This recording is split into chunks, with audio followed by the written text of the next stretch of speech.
Hey there, my name is Lauren and I'm bringing you this BizBite on behalf of the Small Business Development Center at Lorain County Community College, aka the SBDC at LCCC. Hopefully you're back because you enjoy usable, digestible, real content in 5 minutes or less from a source you trust. So let's get started.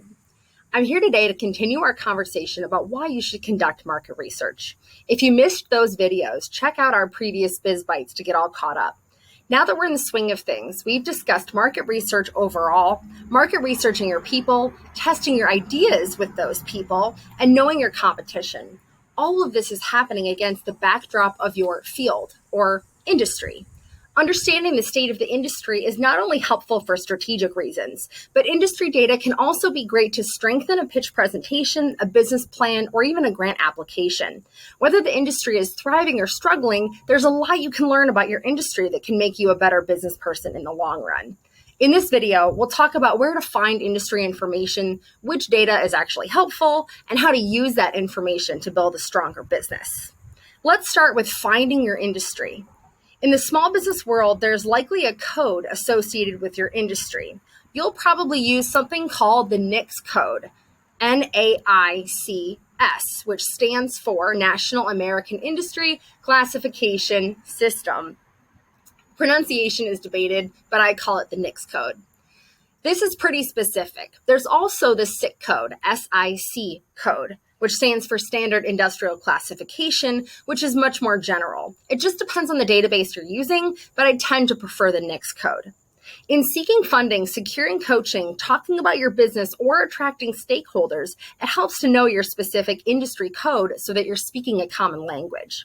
Finding your industry code is pretty simple. Visit NAICS.com and click on the icon NAICS code search. Try a few different keywords to find the most specific industry that is closest to yours. If you have a very niche business, though, you'll probably have to settle for a more general industry category. Here's what the keyword search looks like. If I type in just a handful of keywords to try to find my industry, I typed in mechanic, automotive, detailing, vehicle, service, and here's the results. You're likely to find your closest NAICS code by doing it this way. The next thing I want to talk about is finding your data. Now that you know your industry code and category, it will be much easier to search for helpful industry data. Next, we'll discuss resources for industry information and what information is worth collecting. Let's start with sources. Here are a few free methods and sources to gain some insight into your industry. SBDCnet.org's Market Research Reports. Once you land on sbdcnet.org, navigate to the Market Research drop-down menu and select your closest industry. The only fault of this website is that it only has general industry categories. It doesn't get all that specific. The next resource is on the same website, but it's a different tool. It's the sbdcnet.org industry links. Whether or not you get any valuable market research on the site, you can also try the Industry Links drop-down menu to find industry and trade associations and publications for helpful and current data. This link can also direct you to helpful and robust market research resources. The next is the Bureau of Labor Statistics at bls.gov. Visit the BLS Industry at a Glance database at bls.gov/IAG. You can browse by industry name or industry code to gain insight on your industry's workforce, prices, trends, and more. And finally, and obviously, the SBDC. It has even more resources available to its clients for free, including market research coaching. So be sure to tap into this resource. Let's also look at data collection. Here's some of the best data to record based on your research about your industry. The size of the industry. Main products and services of the industry, main customers and buyers of the industry growth rate, current and upcoming trends, and industry cost structure, just to name a few. Finally, how do we use this data?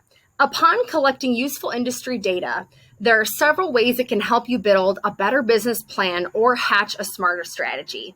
It can help you quantify a business plan, develop marketing tactics, begin financial projections or budgets, develop a product and service mix, and determine your target market, among others.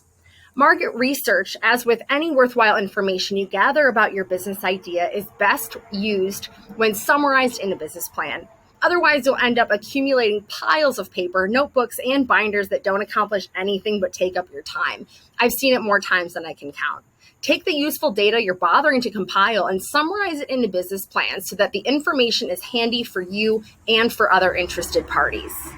That's it for today. Along with more BizBites in the coming weeks, we'll be offering an hour-long market research workshop so you can get your hands dirty and get into the swing of market research for real.